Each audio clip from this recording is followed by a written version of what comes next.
Bonjour, bonjour. Salut. Nae juste natongo lelo. Sorry. Toza tongo. Nae kana na lingo sala vidéo pour na ko passer message na communauté parce que enough is enough. Message nanga na tongo lelo eza que nazalaki mbila bengisaki nga le mercredi nazoki appel à mbila bengisi nga elobi nanga ke non azalaki na besoin kutana na ngai na police station ya Forest Gate jeudi na 14h.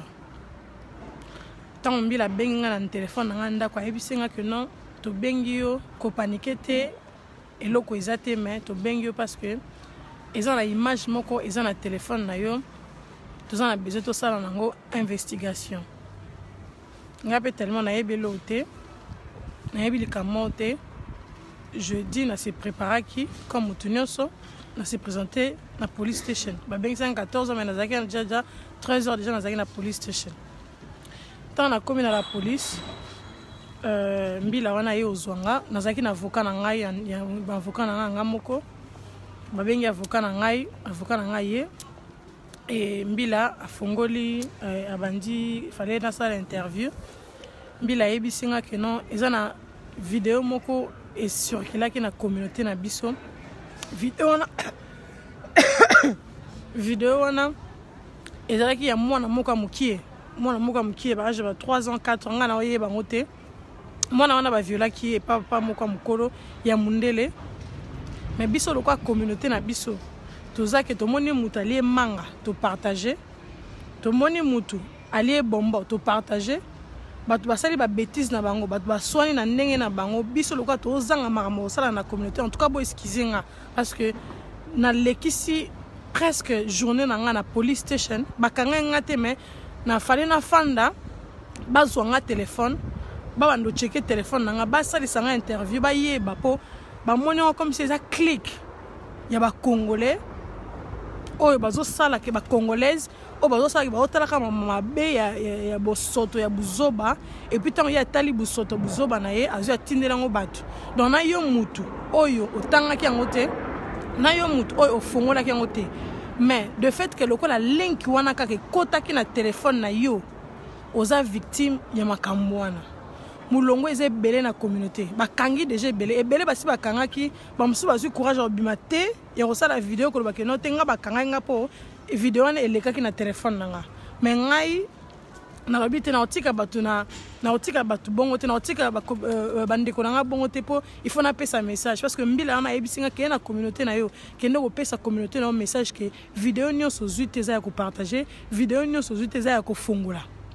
eloko ezo concerner yo te ko fongola ngote eloko ezo concerner te ko partager yango pété wana message mbila pesinga bina ngana pesa communauté nanga eloko ezo concerner ngate eloko etali ngate za ngate na partager ngote pour link nzeleza mulai bate bele tito koma na ebite bazokanga ya blague te donc message nanga ezali soki yo moni kozana na ba version moto ba vidéo soko zi vidéo na bombongo pona yo moko soko efasaka to za moto sala buzoba botala buzoba na bino moko botika otia batu na ba bêtise nzamba za malamo épargner ngai record nanga linge beba pona de comme onga na yebite vidéo nga na tala tele te mais lokola ka de fait ka lokola link wana le ka na téléphone nanga et ça de kana que se présenter na police station ba maman please tout se respecter ba please tout ça déjà mikolo tout se respecter to sala makambu loka mikolo so mondo za loko sala te zo bilama bana bana ko repasser so mondo loko zo sala te kende cinéma kende ta na café mela ta café na yo tala kana ta mokili tanga ta newspaper pourquoi to komi kana ta au moni mutalie mango partager au moni bombo partager au moni bêtise au partager eza nini communauté congolaise comme na et comme to comme mal répété tina kata la police tous ça mal réputé donc tous ça kababi communauté congolaise et loko nyo zo mona zo partager kaka tous partager ce que bato musu zo boti ko bebisela bato ba record bat na mamboko bo bebisela biso ba record te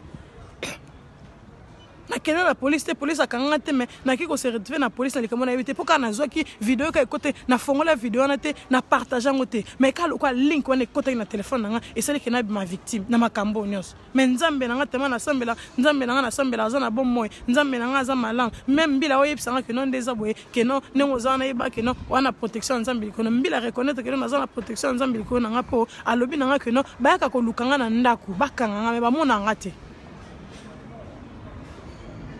bayaka olukanga na ndaku bito yana ba vente oluko na ndaku me to mona kaote tozo mona na système a ke non o futa ba facture o sala ki boye mais yo mo mutu to mona ote to ko kanga ote ba plan ba bito sala ki to ko na mito to planifier ki to ya ko luka na butu